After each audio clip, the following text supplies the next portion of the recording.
United States, Thaddeus Ross.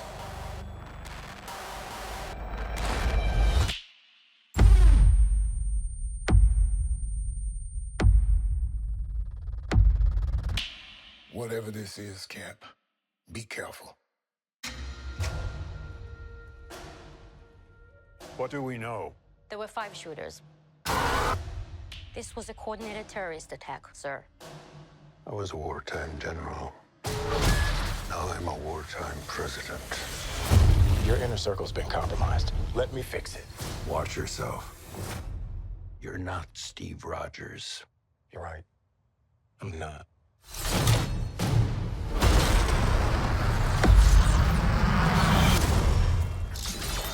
I need that BlackTree TV. I need that BlackTree TV. I need that BlackTree TV.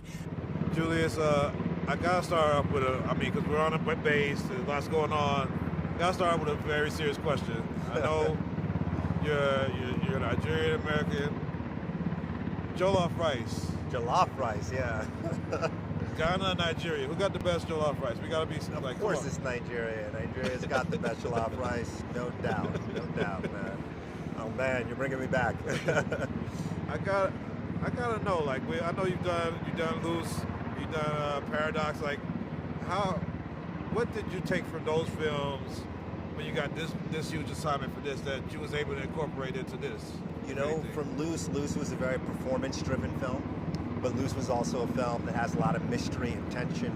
And, you know, a big thing that I try to do with that, both writing and directing-wise, was withholding information from the audience so that these twists and turns come as real surprises. And that's something that actually weighed heavily into this movie, especially on the post-production end of it, as we're just trying to make sure that the ride is as surprising as possible. But even from the writing standpoint, too, when do you reveal information to the audience? How do you stay ahead of them?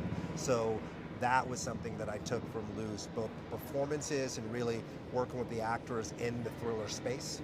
And then from Cloverfield, from Paradox, you know, that was a visual effects movie as well. You're dealing with blue screen, you're dealing with wire work, you're dealing with previs, you're dealing with all the different tools in the arsenal to make a special effects driven movie. So that, not as big of a movie as this, but being able to have some experience with it allowed me to enter this with more confidence.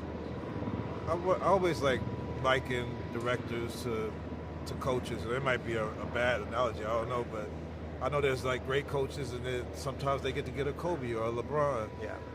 Being able to have, I know you have Kelvin Harrison, but being able to have Anthony Mackie, Harrison Ford, Danny Ramirez, have this crop of great actors, like how did it feel just to be able to work with them as players in this project? Dude, it's amazing, and I think that's a great metaphor, you know. Jamal, it's like being a coach, and then you have Mackie, it's like having LeBron, it's like having Kobe. You have Harrison, it's like having LeBron, it's like having MJ, you know? So when you have a great group of actors like that, they're coming in with so much talent and so much experience and so much confidence. For me, it's about creating the right playing field for them, because as you said, they're players. That's what actors do, they play. So I just want to make sure that I'm getting the right guidance. Sometimes it's just a word. Sometimes you just let them riff, you know? And in a situation like that, you know those people are gonna rise to the challenge. We started off with rehearsal, that's like practice, and I did a couple of weeks of rehearsal with them. So they know how to play with each other, so they know how to take direction from me, so I know what to say to get the best out of them. And then when we get on the court, when we get on the field, when we get on set, you gotta let them do their thing, man. And then you just step in when it's the right moment to help shift things or guide them or, you know, to help them finish.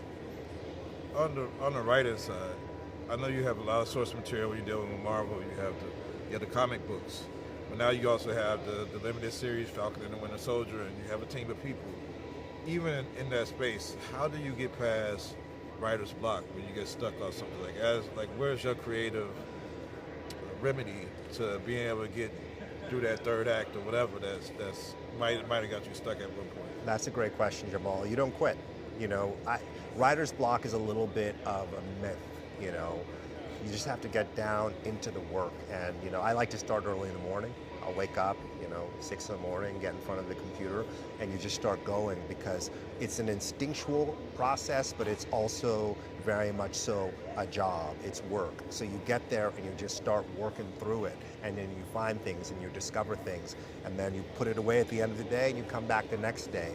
Sometimes I'll go for a run. I love to run every morning. I get some of my best ideas when I'm running, when your unconscious mind is finding things. So there's a number of different approaches that you can take, but at the end of the day, it's just about doing the work. And when you keep yourself open and you keep at it, you find some of the best things. It was a pleasure to talk to you today. I can't wait to see all of your projects. Can't wait to see the rest of this great film. I've seen a little piece, but can't wait till me and the world gets to see the rest of it. Thank you so much, Jamaal. Pleasure, brother.